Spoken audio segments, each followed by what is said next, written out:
Ils progressent très très vite et sont très vite autonomes. Je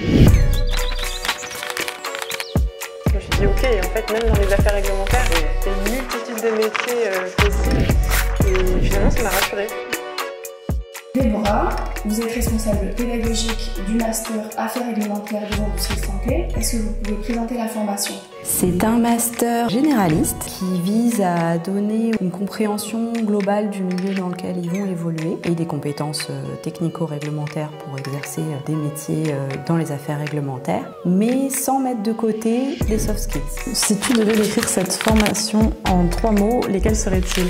C'est vraiment une formation qui nous apprend à réfléchir et qui ensuite nous arme pour derrière prendre un poste quel qu'il soit dans le métier des affaires réglementaires. Organisation, les cours ont lieu le soir et on est en entreprise toute la journée. C'est hyper intense, mais à côté de ça, ils progressent très vite et ils sont très vite autonomes. Je me sens beaucoup plus sereine pour démarrer mon poste que je démarre juste après mon alternance. Y a-t-il un sujet auquel tu aimerais sensibiliser les futurs étudiants? En alternance, il faut vraiment poser des questions. Le but d'une alternance, c'est d'apprendre. On n'a pas encore les responsabilités qu'on aura plus tard. Et donc c'est l'occasion de profiter de tous ces gens qu'on a autour. L'idée, c'est vraiment d'être bienveillant et d'accueillir toutes les questions que les étudiants peuvent se poser. C'est sympa aussi de sentir qu'on change un peu de relation qu'on a avec nos enseignants. Là, ce sont des gens qui viennent nous transmettre, certes, un savoir, mais aussi leur expérience professionnelle. Souvent, c'est des gens qui travaillent dans l'industrie pharmaceutique et dans les affaires réglementaires. Du coup, c'était aussi l'occasion de discuter avec eux et ils étaient beaucoup aussi là pour discuter et répondre à nos questions. Pendant tes études, quelles difficultés as-tu rencontrées? Difficultés à me projeter, et c'est vrai qu'on est assez peu accompagné dans les premières années d'études sur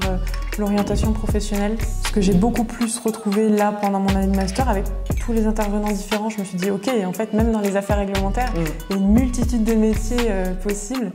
Et finalement, ça m'a rassurée. Donne un exemple concret de projet de recherche ou d'études de cas sur lesquels les étudiants travaillent pendant leur formation.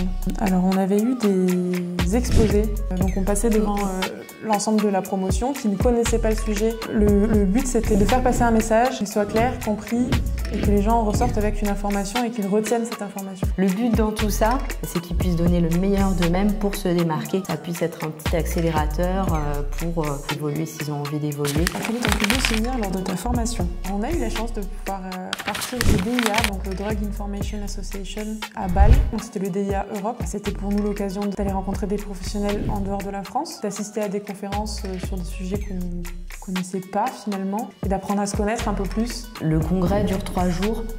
On en profite pour faire des visites pédagogiques dans des institutions européennes, enfin selon le lieu du congrès. Donc là, on a combiné avec une visite à Strasbourg du Parlement européen. Et après, les étudiants restent le week-end pour visiter, un peu profiter de